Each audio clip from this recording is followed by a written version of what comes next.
నీకు 15 నీకు 15 నీకు 15 అనే పాపులర్ సాంగ్ లిరిక్స్ మార్చాలి అని అంటున్నారు మాజీ మంత్రి బొగ్గన గారు. దాన్ని ఎలా మారిస్తే బాగుంటుందో కొంత ఇంటి కూడా ఇచ్చారు. అదేంటో చూసేద్దాం.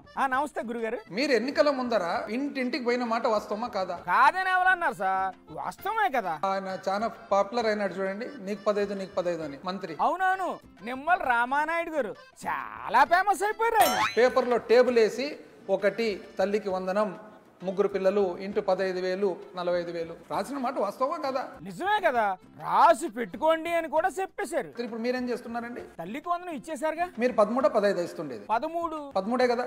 13. ఇప్పుడు ఏం చెప్పాలంటే పోయి నీకు 13 నీకు 13 నీకు 13, ఒకరికి 18, ఇప్పుడు నీకు లేదు నీకు లేదు నీకు లేనే లేదు అంటే పాత పాటకు రీమిక్స్ సాంగ్ అన్నమాట. మీరు చూస్తే షూరిటీ ఎంట్రీ, ఇంకోరు పార్టీ ప్రశ్నించేదానికి పార్టీ పెట్టిన ఆయన గ్యారంటీ అనే, పెద్ద ఆయన ఫోటో పెట్టుకుంటే పైన కౌంటర్ గ్యారంటీ, ఇంకొక ఆయన వారంటీ. ప్రజలు నమ్మాలని అలా వారంటీలు గ్యారంటీలు కౌంటర్ గ్యారంటీలు గట్టిగా ఇచ్చారు సార్. బయట చూడండి ఎట్లుందో పరిస్థితి. ఎలా ఉంది సార్? అంగళ్ళల్లో వ్యాపారం లేదు. అదేంటి, సంపద సృష్టి జరగడం లేదా? సంపద సృష్టి అంటే ఎంత సంపదను అనుకుంటే ఆడ ఏమీ లేదు, ఉన్న వ్యాపారమే జరగడం లేదు. సంవత్సరమే కదా సార్ అయ్యింది, ఇంకా చాలా టైం పడుతుంది సంపద సృష్టికి.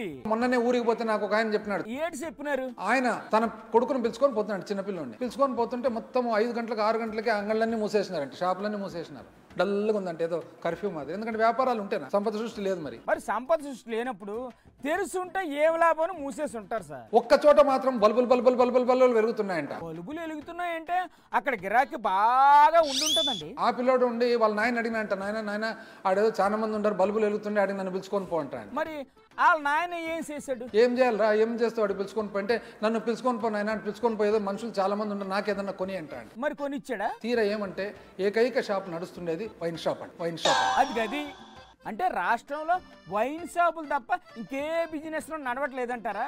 అదే కదా మరి కూటమి స్పెషాలిటీ.